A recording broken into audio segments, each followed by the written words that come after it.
Mr. Beast. I'm gonna ignore that. Who would win in a fight? An age-old question that just about every nerdily inclined individual in the world has debated with their friends about at least once in their life. Whether it's Superman versus Goku, Master Chief versus Doom Guy, or any other of the practically infinite matchups pulled from a cross-fiction of all mediums, there seems to be nothing we love more than a good cross-universe dust-up. Dating back as far as I can remember, these debates raged on. Everywhere from the uncool table in middle school cafeterias to late nights at a friend's sleepover when actually sleeping was off the menu, there was always a new matchup to discuss. And nowadays, with the advent of internet message boards, YouTube series like Death Battle, crossover fighting games like Smash Bros, Jump Force, and Mortal Kombat guest rosters, hell, even big Hollywood movies getting in on the action, the landscape of conversation for these hypothetical contests of strength is bigger and more intense than ever. And that's all well and good. Like I said, I've had my fair share of arguments. Bro, I think Hulk beats Venom easy. All Hulk gotta do is clap.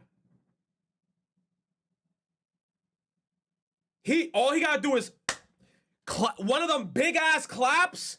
GG's, bro. Arguments over this stuff too. There's nothing wrong with occasionally shooting the shit with a buddy on a long car ride about how Gandalf would totally wipe the floor with Dumbledore or whatever you feel like talking about. But some of you guys, you take it too far. I'm referring specifically to the practice of power scaling. If you're unfamiliar with the term, it basically entails taking a fictional character, figuring out all of the most impressive things they've ever done, these are called feats, and attempting to use real-world measurements, math, and science to figure out exactly how fast and strong said character is, as well as the effects of whatever special abilities they might have. More weight tends to be given to stuff that we actually see the character do, but sometimes things that are only alluded to are used as feats as well. Upon figuring all this stuff out, the character is usually given a power rating based on the results. A few different metrics are used, but the most common rating system is based on attack potency and durability. Essentially, what's the biggest thing they could destroy with a single attack, and what's the most powerful attack they could possibly endure without dying. This scale ranges from the infinitesimally small all the way up to boundless infinite strength. A similar scale is used for speed feats that ranges from immobile to massively faster than light. Once you've got your rating for both characters in the matchup, you simply compare the stats. With characters that are clearly in different leagues and have no business. Yo, hydrogen baby or coughing bomb? I'ma take my risk with the coughing bomb. Fighting each other, the match is considered a stomp. But otherwise, the debate typically starts with these things and progresses to comparisons of things like intelligence, skills, experience, equipment, character flaws, and theorizing about how certain unique powers might interact with one another. Eventually, Yo, chat, y'all so oblivious. I remember one time on Twitter, there was a meme where they switched the words around. That's why I called it the way that I called it. On Twitter, that meme killed me because I kept seeing like hydrogen bomb versus coughing baby over and over and over. And then one day there was this one random person that swapped it and they were like hydrogen baby or coughing bomb. And I laughed so hard to that shit. In my head, that's how I'm gonna forever like refer to it as. It's hydrogen baby versus coughing bomb. Hopefully, whoever is running the debate will decide a winner. If this all seems reasonable enough, if perhaps a bit dorky so far to you, then I would agree. Sephiroth's but so upon cool. closer scrutiny, 3 fatal flaws in this methodology are made clear. With the first being, authors don't care about power scaling. No one writes with this stuff in mind. When a writer is constructing a scene, their priority and main focus is going to be on developing the characters, furthering the storyline, delivering on a cool action sequence, or in all likelihood, doing several of those at once. The concern is almost never going to be, how can I write this in such a way as to facilitate consistency and comparison of my character with those of another author? Exactly. Like, what? Nobody's going to do that. Just make everything work within the logic of your own world and rules. And a lot of writers, even very skilled ones, will display some degree of inconsistency even when comparing characters within the same series or the same character between different scenes, let alone having to scale it properly with everyone else's completely separate imaginary worlds and characters that operate on totally different rule sets. Bro, I just got Rules of Nature just blaring in my ears right now. Rules of Nature! 99% of the time, a writer just wants to create an awesome, effective, emotionally compelling scene that's so that will cool. be satisfying to their own audience and within the context so of their cool, own man. story. And a lot of the time, a character doing something that makes for a cool visual is much more important for affecting the audience than a 100% adherence to consistency will be. A perfect example of this is a scene from Part 6 of JoJo's Bizarre Adventure, Stone Ocean. Spoilers! I'm lying to myself. I ain't ever gonna watch this shit. But I'm lying to myself because chat will forever be on my ass if I like. Chat's always gonna be on my ass about this shit. You never watching it? You right. But then I feel like 10 years down the line and I'm old and I'm like, ah, and we finally get to like World War III, chat gonna re-mention it. You started part 3, I did. So let me skip it. Let me close my eyes. I close my eyes. Are we there yet? I bet. Let's see what the professional. Oh, never mind. I'm closing my eyes again. All right. Tax to finish a fight. Never mind. I'm closing my eyes again. All right. To us on a deep and personal level. And win. Oh, Chainsaw Man? Yo, Chainsaw Man for real, man. I don't give a fuck. Makima? People want their favorite guy to win. Human beings are inherently biased creatures. It's just a fact of life. And fictional stories have an innate ability to connect to us on a deep and personal level. Our favorite characters are almost a part of us, and as such, we become very attached to them. And there's nothing wrong with that. But when someone else comes along and says that a different character is stronger than our favorite guy, we don't like hearing that. No, I like hearing that because I like to hear it. It's cool to hear. Like if I was to love Denji, right? From Chainsaw Man, and then they were to be like, Goku could beat Denji, I'd probably be like, yeah, there's a good chance Goku could beat him. But then I think about like the spoiler shit that happens, and then I gotta really think about it. Like, damn. Like, you know what version I'm talking about of Denji? Like when he comes out of that door and he's like, you know what I'm talking about? You see how my body looks when Denji came out like that? And I was like, and then I'm like, damn. Denji went kind of crazy in that part. So, but it's good. I like it. I like it because it makes discussions. I like to like hear other people's opinions and then we could discuss it. So it was cool. But Goku's still broken. So then that's why a lot of the time whenever Goku gets brought up, they're like, damn. And then like the most infamous one is Goku versus One Punch Man. Because One Punch Man, throughout the entirety of the anime, he just kills everyone with one punch. So does Saitama have a chance against Goku? You said, bitch, it's Goku. But it's Saitama. His literal shtick is that he beats everyone in one punch. But it's Goku. I know, but he's Saitama. It's literally Goku. This is where like arguments and Whoa! Yo, Tainted, stop sending links. We're literally looking at a video. Oh my god, no. Hey Retro. Still no beef stew alert. You motherfucker. How dare you, sir? Anyways, have you gone down the Alan tutorial rabbit hole? It's some weird shit. No. Look him up on his No, link. I'm not, bro. Yo, I'm telling you right now, if I click on this video and it exceeds 10 minutes, I'm not watching it, bro. I'm gonna keep it a stack and a half with you. I'm gonna keep it a stack. Oh, 47 seconds. Perfect. Perfect, bro. Perfect. What the heck is a T tutorial? What is this? What did you even send me? What am I even looking at? What is this?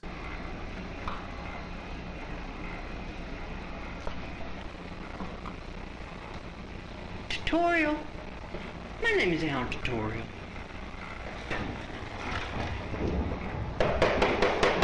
What the fuck is this?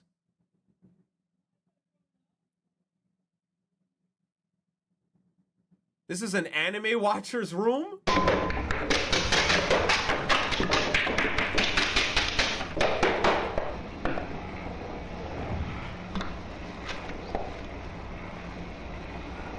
This is disgusting. This reminds me of that one YouTube channel, and I used to hate it, and I used to never understand why they were popular and viral.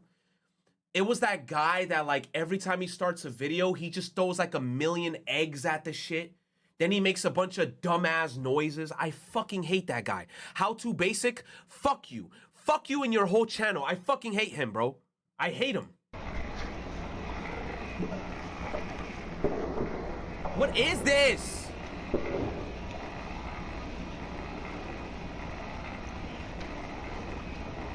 Tutorial. Hello. Well, thank you. Thank you for for scaring me for the 5,000th time. Get that shit off me. Thank you. It brings out the same primal childhood playground defensive need to insist that no, my dad could beat up Thank you, Tate, for the 1997. your dad, even if the other kid's dad is a black belt ex-Navy SEAL bodybuilder. I don't even understand what that video is because I about. love my dad and I really, really want him to win. So when it comes to power scaling, the most popular characters tend to have the largest, staunchest defense squad ready to come out of the woodwork to provide any and every feat possible to ensure that they always come out on top no matter what. And for a perfect example of this phenomenon, we need look no further than the bat in the room. Yo, I don't care, bro. Yo, Chainsaw Man, when they went here. This phenomenon. Oh my God, bro. Yo, in an anime, I've never felt fear. Like when we made it to here, and mind you, we weren't even watching because this wasn't even animated. Off of reading the manga, when we made it here, I was legit scared. Like every page I was turning, I'm like nervous. Like, what the fuck's about to happen here? Yo, we need look no this further area than was the bat in the room. insanity.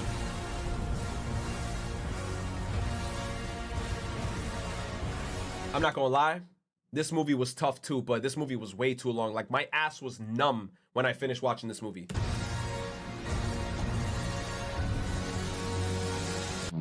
People love Batman. He is one of the most popular fictional characters of all time. Even among people who aren't into superheroes at all, Batman is a household name, and with good reason. With a rock-solid basic concept, decades of excellent comic book storylines, critically acclaimed feature films, a few banger video games, and several great animated TV shows under his utility belt, Batman is awesome. And I love Batman too. He's my second favorite superhero after Spider-Man. So, fellow Bat fans, baby, please don't take it the wrong way when I say that you're all annoying as hell. It comes from a place of love, I promise. But when you take the idea of— True, Batman, yo, every time they try to make like a scenario where like Batman versus someone, this is everybody. How much prep time does he have? Does he have prep time? Shut the fuck up with the prep time. No, we're talking about straight up. Batman got thrown into a room with Goku. Who winning? Does he have prep time? It's Goku! So what do you mean Arkham prep is time with silent Goku? tonight? What are you gonna prepare for? To die? Like, hello? authors writing scenes without any consideration for power scaling, and compound that over nearly 100 years of continuous Batman content with dozens, probably hundreds of writers projecting their own preferences and limitations onto the character, each with their own tolerance for putting the rule of cool over consistency, and then you unleash all of that material to untold hordes of adoring fans who are more than happy to scour every bit of that material for something, anything to support their position in a given argument, and it's almost inevitable that people would come up with reasons that Batman could defeat, well, just about any character given enough prep time. That's bullshit! Batman versus Thanos? You say they gotta give him enough prep time? Batman versus Goku? Batman versus Godzilla? Shut up, dude. Shut up, man.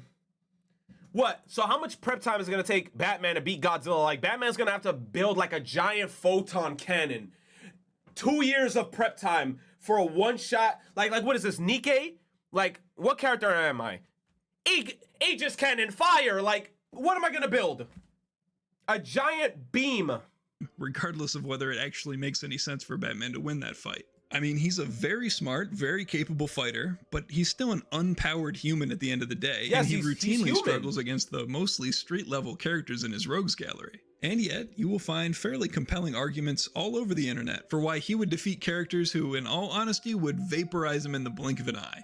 Purely because he's been around for so long, and writers have done so much with him as a Batman made character an echo in the that you can comics, find so it's evidence for him possible. pulling off Made a mecha in the comics, so it's possible. That's what I'm saying. Give Batman 2 years of prep time. He gonna build a photon cannon. Is this spoilers to the Batman game? It is, bro. There's a bunch of spoilers to the Batman game, I think.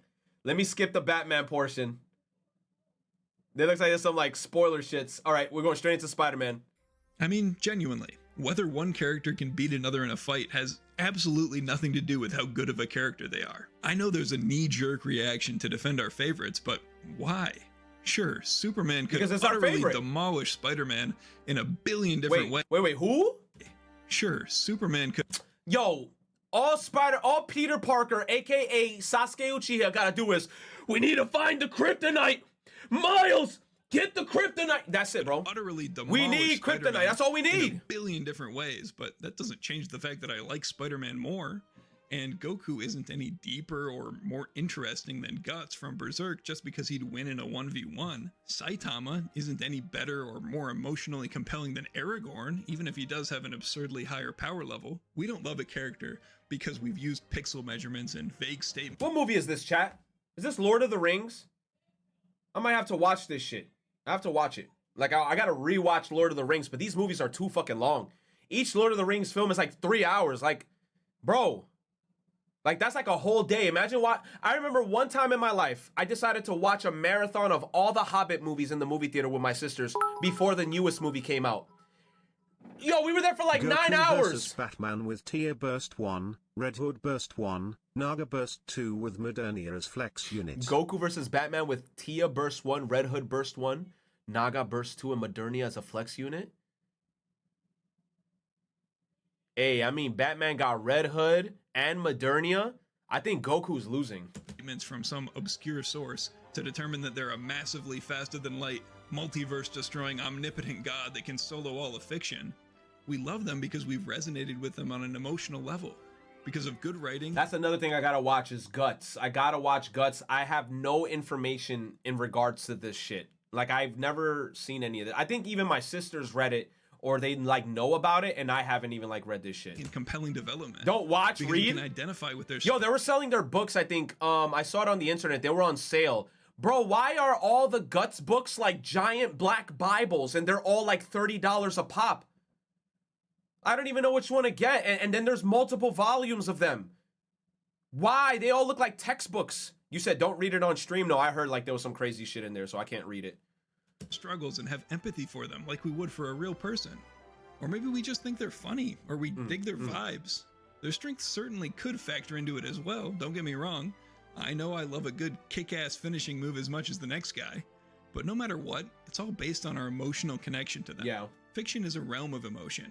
Facts may not care about your feelings in the real world, but in the domain of storytelling, the facts are entirely defined by them. Not to mention that any matchup between characters is just going to go in favor of whoever the author wants to win. No! That was a spoiler! Company owns the rights doesn't want one of their I didn't know it was One Piece! Either way, no amount of Oh power scaling shit! on I'm Reddit closing is my gonna eyes. turn the tide Can of I battle look in your now? favor. Okay. All right, thank God. Okay, it's out of context. I didn't understand it, man. I just saw Zoro and I'm like, no! Okay, I'm gonna forget it though. I'm gonna forget it. Yo, I instantly saw the green hair and the 3 swords. Oh no, I don't want to see anything in One Piece. I still gotta watch One Piece. What's my point? What am I getting at here? Well, I think you should subscribe. Oh my and drop gosh. a like. To be honest, kind of nothing. If you enjoy power scaling and all that entails, if the process of debate brings you joy, then go for it. Who the hell am I to Yo, stop? Captain Falcon dying, dude. He said, "Tool." If the process of debate brings you joy, then go for it. Who the hell am I to He tried to hop in his car. Yo, he thought this was freaking what's that shit called? Fucking I forgot, man. That stupid ass 9-9 game. My man tried to queue up in the lobby and the freaking giant bird said, "Stop. Stop. You're not going into that 9-9, the F-099 shit." stop you?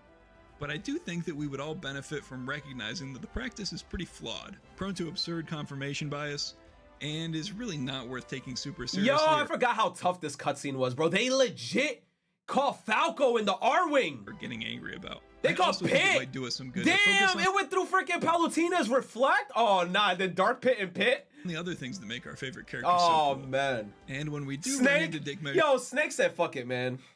Maybe, just maybe, if I'm in a box, they won't notice. during territory, we consider whether a feat is actually representative of them, or if it's just happening for the sake of a cool scene, before we start whipping out the calculators and measuring tape. In short, have fun, but just know that This was one of the best Smash Brothers cutscenes, in my opinion. Like, this cutscene was so good. think you're a goofy And I hate Smash Brothers. Then again, what do I know? I watch slice of life anime. Thanks for watching, and I'll see you next time to explain why Komi-san Did this anime finish, this one? Because I don't see people talking about it too much. solos all of One Piece with her devastating conqueror's No, it hasn't. haki. So one question I'm always asked: who would win in a fight?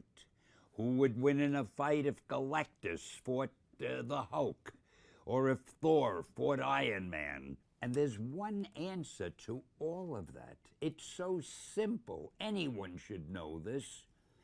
The person who'd win in a fight is the person that the script writer wants to win. If I'm writing a story about the Thing from the Fantastic Four, and he gets into a big fight with Spider-Man, and millions of people out there say, who would win? Well, it depends on who I want to win. Wait, he says Spider-Man versus the Fantastic Four. Man, fuck the Four Stick. Spider-Man solos. He don't even need Miles. Miles, if he comes, they super winning. Come on, man. Script. If I want Spider-Man to win, he'll win. If I want the Thing to win, he'll win. You said the Thing? Bro, this is all Peter gotta do to the Thing. Grab him, swing him around, throw that motherfucker into the Hudson River. GG's. GG's. Throw the Thing into the Hudson River, bro. Yo, he ain't getting out of that water. He ain't getting out of that water. He drowning in that. Bro, he's a rock. He is a rock. Come on, man. I know a lot of people don't want it, but I'd love to see Smash Brothers get an anime series like the cutscenes in Ultimate. Like, bruh, the amount of cream my nuts produce would be beyond drained. Oh my gosh. Just seeing all the characters interact with each other is amazing. Bro, but think about it, Fern. That'll be copyright hell. Copyright hell. Like, the amount of legal documentation they would have to get, like, to make this happen, because each character, you know, is owned by, like, different people. That's way too much money. Hell yeah. It sounds cool as a concept, but realistically, that'd be insanity. Good video. I gotta give it, like, a thumbs up, though. Let me give it a thumbs up. Woo. Who would win in a fight? I'll even give you a sub. Damn, he only has 3,000 subscribers. You did a good job on this video, though. You did a great job on this video. Link. You a liar. You a liar. Thank you for typing the words link. Thank you.